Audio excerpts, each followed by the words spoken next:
Olá, a nossa primeira pílula de história é sobre o Império Bizantino, que na verdade é o Império Romano do Oriente, criado pelo imperador Teodósio em 476 e que existiu até 1453, quando os turcos otomanos, comandados pelo sultão Maomé II, Maomé II, os turcos conquistaram Constantinopla, pondo fim ao Império Romano do Oriente, também conhecido como Império Bizantino, por causa de sua capital, Bizâncio, que era uma antiga colônia grega.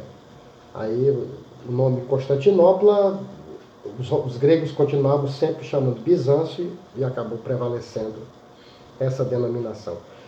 A cidade hoje nem se chama Bizâncio, nem Constantinopla, e sim Istambul, desde que os turcos tomaram a cidade em 1453. O tipo de governo praticado no Império Bizantino foi denominado pelos historiadores do século XIX com o nome de cesaropapismo, quer dizer, o imperador é César, chefe político, ao mesmo tempo Papa, chefe religioso. Além disso, devemos destacar que o principal governante foi o imperador Justiniano, sobrinho do imperador Justino, que realizou obras gigantescas, como por exemplo a Catedral de Santa Sofia, a Hagia Sofia, a Catedral da Santa Sabedoria, a mais imponente catedral cristã do Oriente, e também foi o responsável pelo Corpus Juris Civilis, o Código de Direito Civil, que, vamos dizer assim, resumiu em 4 partes imensas o que a gente chama de direito romano. Tem o Códex, tem as Institutas, tem o Digesto, o Pandectas, que é a jurisprudência, e tem as novelas, que são autênticas, que são as leis feitas a partir do próprio Justiniano. Muita gente considera esta como a obra mais importante dele. Porém, Justiniano expandiu enormemente o império e os impostos eram absurdamente altos. Em todo lugar do mundo onde os impostos são altos tem uma revolta, menos aqui. Aqui ninguém... Bom, os impostos muito altos, então o povo se revoltou. Havia em Constantinopla, em Bizâncio, a diversão dos ricos e pobres eram as corridas de cavalo. Então havia 4 grupos, os brancos, os vermelhos, os verdes e os azuis. Os azuis representavam, vamos dizer assim, a aristocracia e tal. E os verdes, que eram os 2 grupos mais importantes, os azuis e os verdes. Os verdes representavam os comerciantes das províncias, e os verdes tinham adotado, na sua maioria, aquilo, a heresia que a gente chama de monofisismo. Depois eu vou falar um pouquinho sobre as heresias, aí eu digo rapidinho o que é.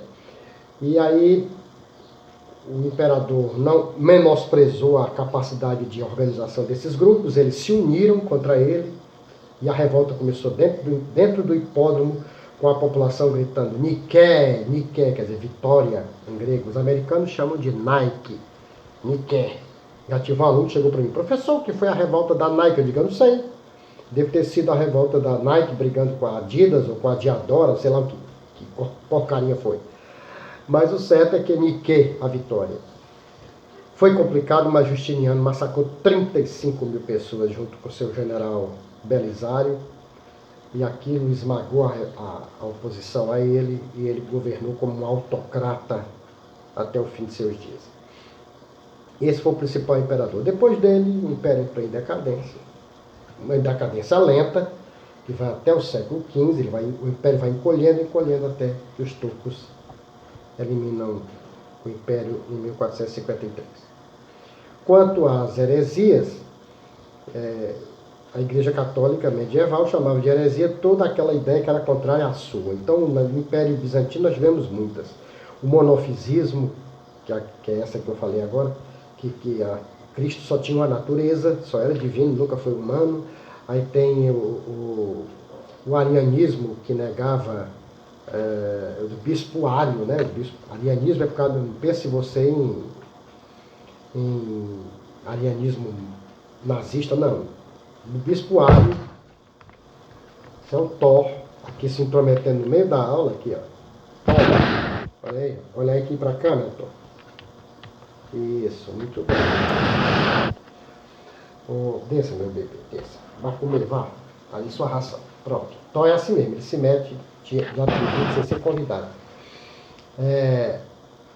O arianismo é porque o bispo Ario negava a Santíssima Trindade, aí temos o nestorianismo, que negava Maria como mãe de Deus, enfim, né? Essas heresias, que em grego, haeresia, que significa opção, escolha, a igreja chamava de blasfêmia. Essas heresias vão se agravando, aí chega até como é que a gente chama? A iconoclastia, que destrói as estátuas, e em 1054 há um confronto entre os seguidores do Papa e os seguidores do Império Bizantino, e aí surge o cisma, o grande cisma do Oriente, que resulta na divisão em duas igrejas, católica e ortodoxa, divisão que permanece até hoje. É isso aí.